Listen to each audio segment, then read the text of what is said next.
Hello bookworms, it's Jade from Bedtime Bookworm and welcome back to my channel. Today I'm here to tell you about a bunch of books with endings that I hated.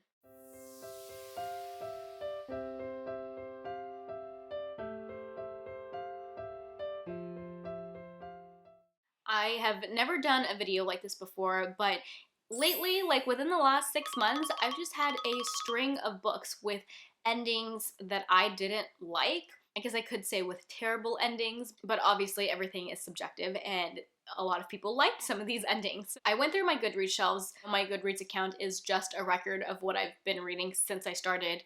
I guess not technically since the start of my channel, but since I started like reviewing books online, which started in 2014 with my book blog.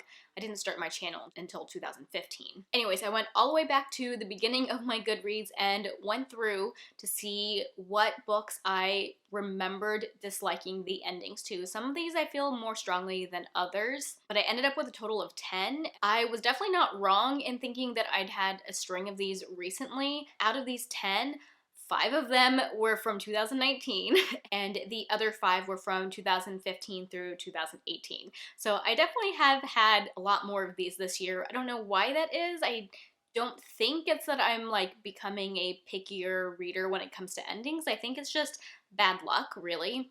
But it could be a little bit of both. I'm going to be keeping this video as spoiler-free as possible. Because of the nature of the video, I will be talking about the ending of these books in a broad sense and talking about why I disliked the endings, whether it was like the type of ending or maybe some vague description of something that happened. I'm definitely not going to be giving detailed spoilers about the ending, but some people don't want to know anything about the ending, and I totally understand that. I'm going to be including timestamps for each book that I talk about in the description box, but that way you guys can take a peek and you can know what books are in the video and when I'm going to talk about them. So if you're only interested in specific books, like the ones that you've already read, then feel free to skip around using those timestamps. I actually won't be going into too much of a synopsis for each of these books just because there's 10 of them, and what I really want to talk about is the endings and why I didn't like them and not necessarily explain what each book is about. But if you want to know more of a synopsis, definitely go check them out on Goodreads. Okay, going way back to December 2015, the first one on my list is Carry On by Rowell, which is the first book in the Simon Snow series. Although when this book came out and when I read it, it was a standalone at that time, but the sequel to it recently came out this year. And I gave this book 2 out of 5 stars when I read it. So this is a YA fantasy that's kind of like a spin-off book from Rowell's other contemporary book, Fangirl, which I will note I had not read Fangirl at the time of reading Carry On, but theoretically you didn't have to have read Fangirl first, and I honestly don't think I would have enjoyed Carry On more if I had read Fangirl first. I have since read Fangirl, but I read it like a year after I read Carry On. So there were multiple factors that led me to give this book a 2-star rating, but one of those factors was definitely the ending. The end of this book had a trope that I really hate. I'm honestly a little nervous to say this on camera just because I have talked with a friend who read this book more recently and said she wasn't sure if she noticed what I noticed. So I'm not sure if maybe I missed something in my original read and I misinterpreted something and led to me really disliking the ending. So that makes me a little bit nervous, but I distinctly remember what I thought and felt when I finished this book because it made me very angry. Like, I literally remember wanting to throw the book across the room because I was frustrated. But basically, this book ends with a secret being either revealed to the reader or maybe I knew for quite a while, but it was a secret that was never revealed to the main character. It had to do with the identity of a certain person, and because this book didn't have a sequel planned at that point, it was marketed and pitched as a standalone. I got really angry that the main character was never going to find out who this person was, even though I knew who they were. And I've talked about this vaguely in a few other videos, but it's like just this really weird trope that I really hate. I don't mind if readers are in on a secret that the main character doesn't know for a while, as long as it eventually is going to get resolved.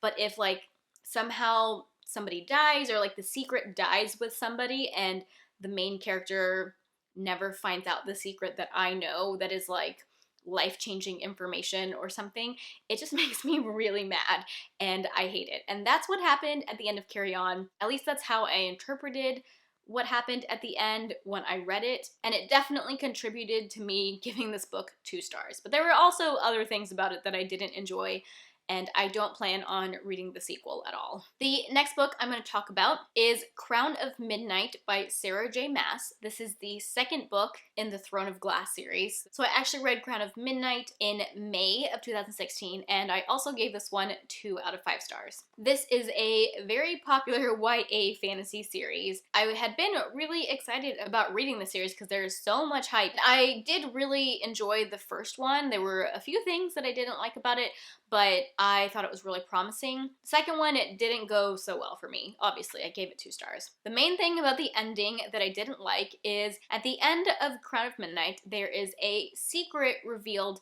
to us as the reader that the main character had been keeping a secret basically for 2 whole books.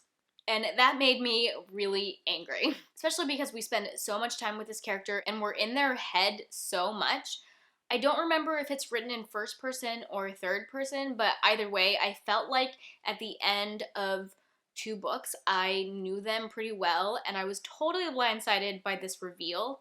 I think it's a reveal that a lot of people really like, but for me, it just made me mad because I couldn't believe that the character had been keeping this a secret from me, the reader, for 2 whole books. I have kind of thought that I don't like this trope in general where the main character that we're reading from is keeping a secret from the reader, but I more recently have definitely noticed times where it's been done in a way that I enjoyed it. So it's definitely not just that I hate that trope completely. I think it kind of depends on how it's done, and I don't know, other things about the book, because there's definitely been times that I have enjoyed reading that, but this was not one of those times. This was, again, another time where after I finished the book, I just wanted to throw the book across the room because I was so mad. The next book on my list is an adult horror book, and that is A Head Full of Ghosts by Paul Tremblay. I read this in June of 2016, and I gave it 3 out of 5 stars. My feelings towards the end of this book aren't nearly as strong as the previous 2. I wouldn't say that I hated the ending. It was more disappointing and not kind of like what I wanted out of the ending. I have since learned that Paul Tremblay is kind of known for having ambiguous endings. That's like his thing. But honestly, when I read the ending of this book, I didn't interpret it to be ambiguous. I kind of like picked a side and thought that that was what the author wanted me to think. And what I thought the author wanted me to think was not what I wanted the ending of the book to be. I wanted a different ending than what he gave me. It is really interesting to look back on that experience and think that Paul Tremblay actually wanted me to interpret it more ambiguously, but I don't know, I definitely didn't think it was ambiguous at the time. I just didn't like the direction that the ending took. The next book on my list is another horror book. That is The Deep by Nick Cutter, which I read in October of 2017. I picked up The Deep because I had read The Troop by Nick Cutter and loved it. I gave that book 5 stars. It's still one of my favorite horror books, and if you've watched any of my recent videos over the last couple of months, like, it's come up more than once. I loved it so much, and I was super excited about picking up another book by Nick Cutter. This is one that I actually was really enjoying the book while I was reading it, like 4, maybe almost 5-star, enjoying it while reading it. And then I hated the ending so much that I gave it 2 stars. This book is primarily set under the ocean, like way down deep, and that's why it's called The Deep. And I found the setting to be fascinating, and it was so like claustrophobic and really atmospheric, and I enjoyed so much about the book, but it was the resolution to what was going on in the story that I absolutely hated. It was not what I was expecting. It was not what I was wanting. I was so disappointed with the ending that disappointed doesn't even do it justice. I hated the ending. I just hated what the resolution was, and I can't explain more about it while keeping this video spoiler free. The next book on my list is actually kind of a fan favorite, so I'm nervous to talk about it. And it's one that I didn't hate the ending, but I was very disappointed with the ending. And that is Station 11 by Emily St. John Mandel, which I read in December of 2018. I did end up giving this book 4 out of 5 stars, although it's probably like a high 3.5 that I rounded up to 4, because I was really enjoying most of the book. It was just the ending that was disappointing. It just didn't live up to my expectations. And not necessarily the expectations I had going into the book, but the expectations I felt like I was set up for while reading the book. This is a post-apocalyptic story, one that is loved by a lot of people, and I totally see why. It's not like an action-packed post-apocalyptic. It's set like 20 years into the apocalypse with flashbacks to when things were happening. It has a much slower pace and is very character focused, and I loved all of that. But I felt like while I was reading the book, there were all these like connections, like 6 degrees of separation between all of the characters that made like this really big web. But it was almost like at the end of the book, that web just like collapsed instead of making a beautiful picture or whatever.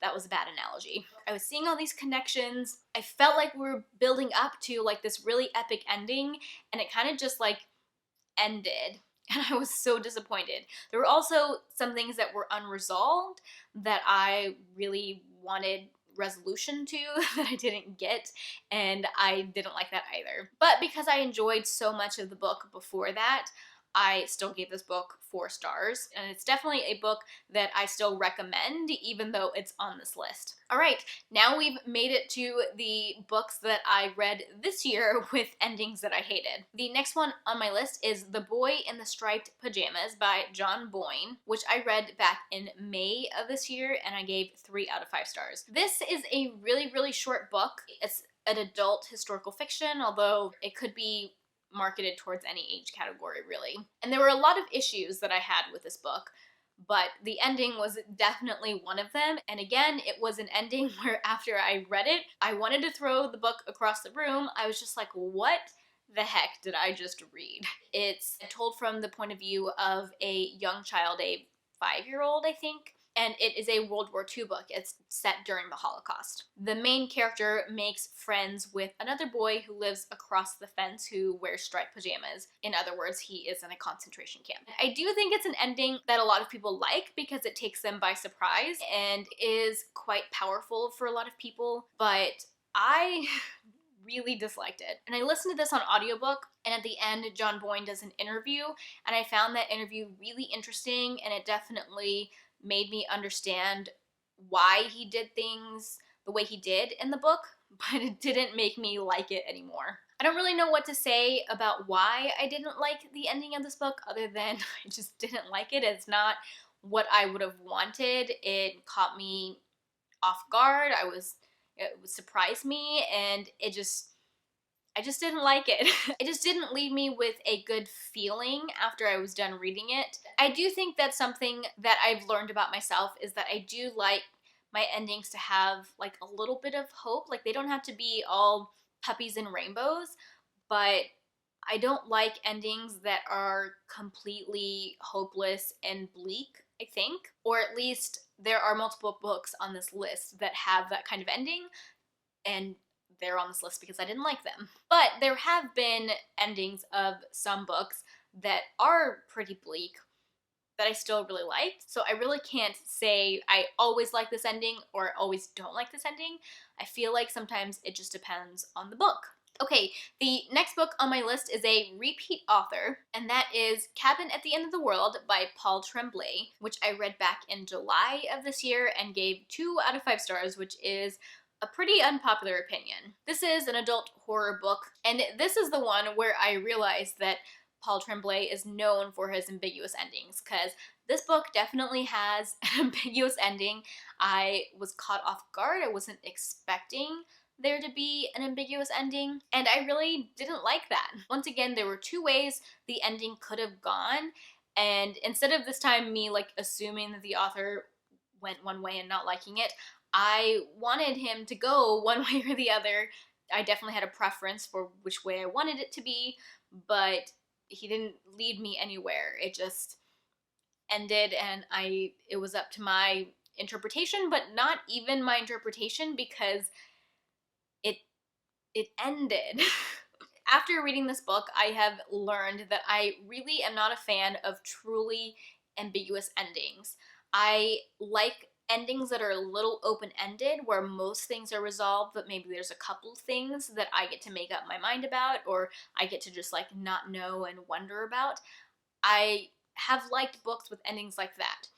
But I think books that have completely like open endings or are completely ambiguous, I just feel like the author didn't resolve the book. Like, I feel like they didn't know how to end it and they just didn't, which I know is not the case. Like Paul Tremblay, he does this on purpose. But for some reason, I just can't get on board with them. I don't enjoy not having an answer once I get to the end of a book. Speaking of open and ambiguous endings, the next book has the same problem, and that is Wilder Girls by Rory Power, which I also read in July of 2019, and I also gave this book 2 out of 5 stars. I do have a standalone review for this book, both spoiler-free and with spoilers at the end to go into spoilery reasons for why I didn't like the ending. So if you want to hear those thoughts, definitely check out that video. This was a really buzzy YA horror release this year, and I was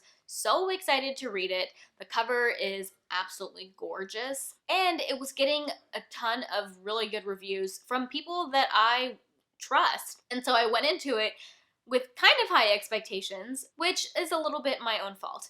But my expectations of the book definitely have nothing to do with hating the ending. This is a book where we got to the end of the book and it just stopped. I could not believe that that was the ending of the book, because there was absolutely no resolution.